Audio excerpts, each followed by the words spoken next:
Hello BookTube, welcome to Lizzie Faye Loves Books. This is my December TBR. Now, it's already the second week of December, and I know it's kind of late to be doing a TBR, but as I explained a couple of videos ago, we had to get a new computer, and I'm just late getting videos done. But I have already been reading for December, and so I wanted to show you everything I'm reading for December, whether I've read it or not, and then I will tell you about it later on in my wrap-up. I have several reading goals for December.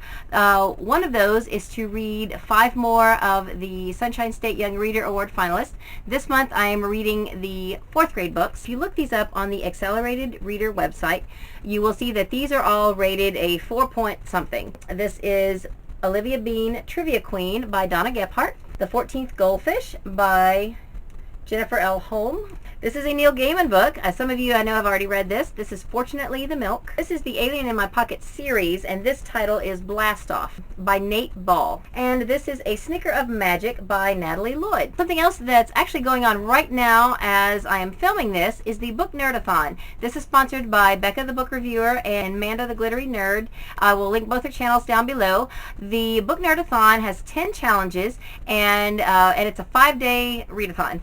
So, of course, you can combine challenges, and I have been participating. I didn't get to do a TBR video ahead of time, but I will let you know what I'm reading for the Booknerdathon, and then hopefully at the end of the week I'll be able to do a wrap-up video of those books. Now, there are 10 challenges, and I believe I can cover those in 5 and possibly 6 books. A couple of the books I'm reading may or may not have the elements I'm looking for, and I won't really know until I get through those books. I have another one on hold just in case I need it. Alright, the first challenge is the one I'm having trouble with. It's find a book featuring a video game. If none of the other books I'm reading feature any kind of video games, then I'm going to read some of this one. This is really a reference book. I found this randomly at a book sale not too long ago. This is Mastering Nintendo Video Games, Tips, Tricks, and Strategies. This is by Robbins and Robbins. This is from 1989. I still have a Nintendo, an original Nintendo. I bought it after I got off the Big Red Boat. I used to be a youth counselor on the Big Red Boat in 91 and 92. In our tween room, the 8 to 12-year-old room, we had Nintendos for the kids to play on while they were on the ship. And I sometimes, when I would be assigned to the 8 to 12 room, if it was a slow cruise and we didn't have any kids in the room, then I would sit there and play Nintendo. And this was my first exposure to Nintendo. And whenever I got off of the boat and came back to my theme park job, I had to get me a Nintendo. So I became a pretty good master of Dr. Mario and pretty good at Tetris as well. Still have yet to master Super Mario Brothers, but I have made it to level 8. So I'm thinking maybe I can find out some clues which will help me actually get through World 8 and rescue the princess. This has a lot of different video games in it, and because it's a reference book, I'm not going to read the parts that don't apply to me, but I'm still going to count it. I think if I read the parts of this book that apply to the games that I own, then that should be good, right?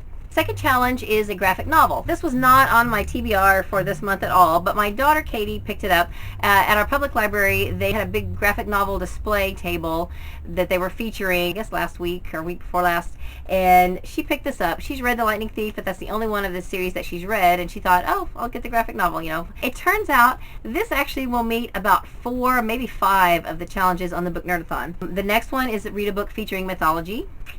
Then a book made into a movie. This would work for that as well, but I also have another one for that too. The first book in a series. There is actually a whole series of graphic novels of this of Percy Jackson and the Olympians. So this, of course, is the first one in that series. And it's also a middle grade book, I believe. Now, this actually says teen YA, so I'm not really sure why, but I'm going to be reading another middle grade book as well. So I don't necessarily have to count it for that. Read a book made into a movie. I'm reading The Outsiders by S.E. Hinton. The number 6 prompt is to read a book that contains new technology. One of the books I already showed you, that's one of the Sunshine State Young Reader Award finalists. I believe this perhaps would feature some new technology since it's about aliens, and so I'm hoping that this will meet that challenge. I'm reading it this month anyway, so I'm going to go ahead and read it this week. It's pretty short. It's a little over 100 pages, and it's very big font, so I'll have no trouble getting this one read. I have actually already read 2 of these books. I read a whole book on Monday and a whole book on Tuesday, and I am hoping to read a whole book today. By the way, it's Wednesday as I'm filming this. By the time I get this posted, it'll probably be Thursday or Friday. but anyway, so much for that. I'm also counting this for the 10th prompt, which is read a sci-fi book. And this, since it's a 4th grade book, I would consider that a middle grade. So I will probably, between this and the Percy Jackson, I think I've got middle grade covered. One of these books, or both of them, I'll count for read a book that is middle grade. Number 8 is to read a book set in school. Homeroom Diaries by James Patterson and Lisa Papadimitriou. This book I'm also reading for the Ultimate Reading Challenge, which is to read a book set in high school. So this covers both of those challenges. All right, so prompt number 9 is to read a book picked at random. I already have like 16 books on my TBR for this month. I couldn't really add another just randomly picked book from a big long list of books. So what I did was I wrote down all the titles of the books that I needed to read for December, and I had my daughter draw one out. So she actually drew out Sold. This is by Patricia McCormick. I had planned to read this one for the Ultimate Reading Challenge, to read a book that will make you cry. I'm not actually sure if this book will make me cry. I've got another book as a backup, but it is a very, it looks like a very quick read. There's not a lot of words on the page, so I think this is ideal for this readathon. So this is my book picked at random. Also for the Ultimate Reading Challenge, one of the challenges is to read a book from childhood. One of the standards I set for myself for the Ultimate Reading Challenge is to only read books that I've never read before. So I picked a book from my shelf that I've had since childhood but have never read. It's called Maddie Doolin by Catherine Cookson. And at this point, I still have about 50 pages left. I started this the other day. Pretty good so far. I don't know why I hadn't read it sooner. It's only like 180 pages. No, it's not even that. It's like less than 160 pages.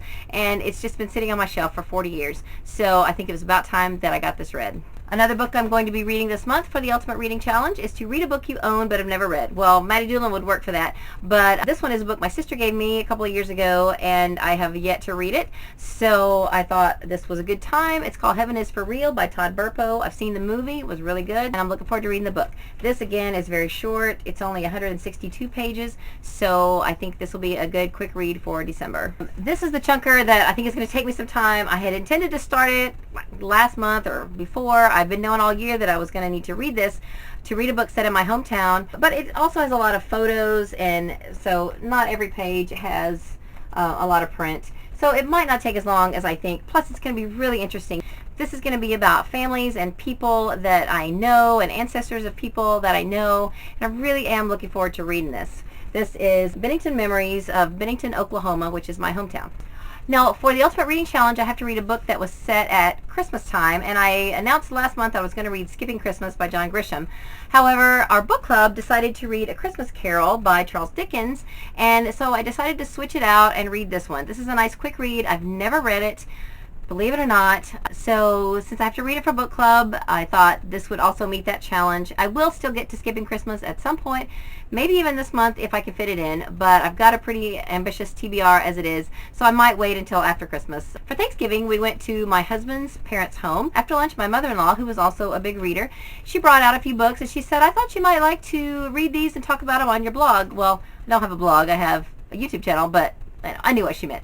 So anyway, I have already read a couple of these. They're really quick. The first one I read is Christmas Day in the Morning by Pearl S. Buck. If you may recall that last month I read The Good Earth by Pearl S. Buck, and it was quite a chunker. This one is very, very short. It's pretty much a children's book, but it can be enjoyed by all ages, and it really is a heartwarming story. Then I also read A Christmas Memory by Truman Capote, also a very good book.